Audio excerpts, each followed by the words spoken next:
Should you spend all your energy posting stuff on social media, or should you focus on your own website?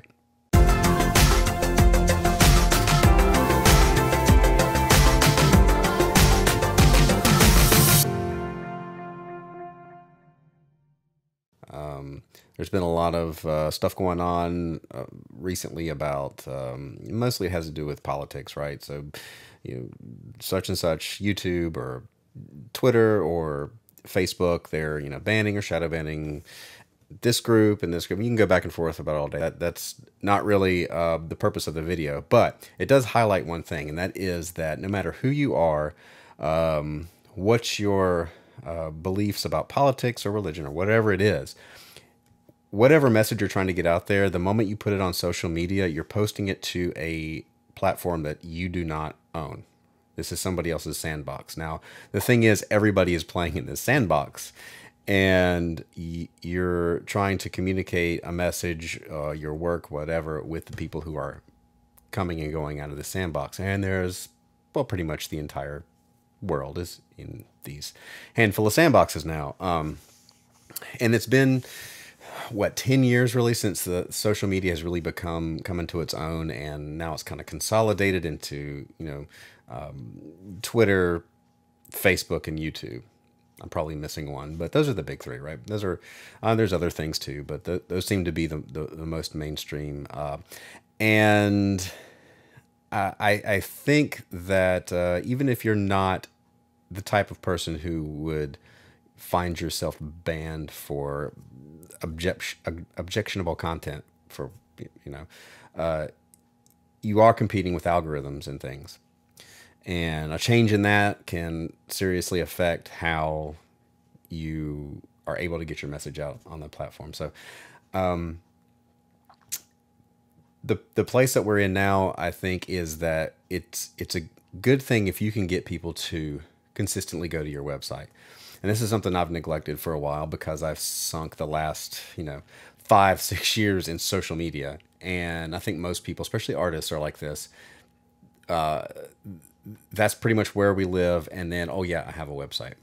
So I think if nothing else, constantly updating your site. Like if I post, and this is something that I've just started doing again. I was doing it for a while, but when you post a YouTube video or Facebook, put that video on your website.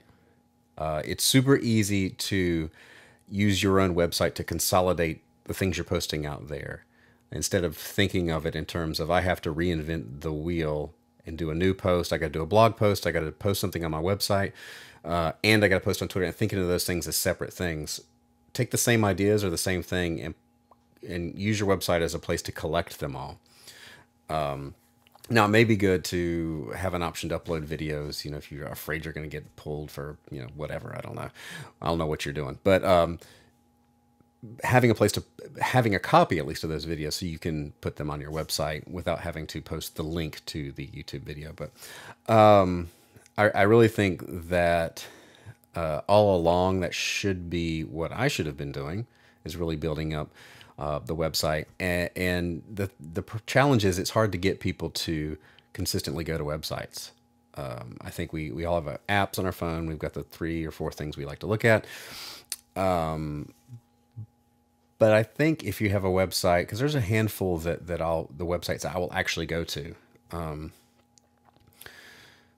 But the easiest solution, I think, is a mailing list, or just kind of promote that people can sign up to, if they like your website, they like your stuff, they can just get it in their email every day or whatever. I think that still works, I think.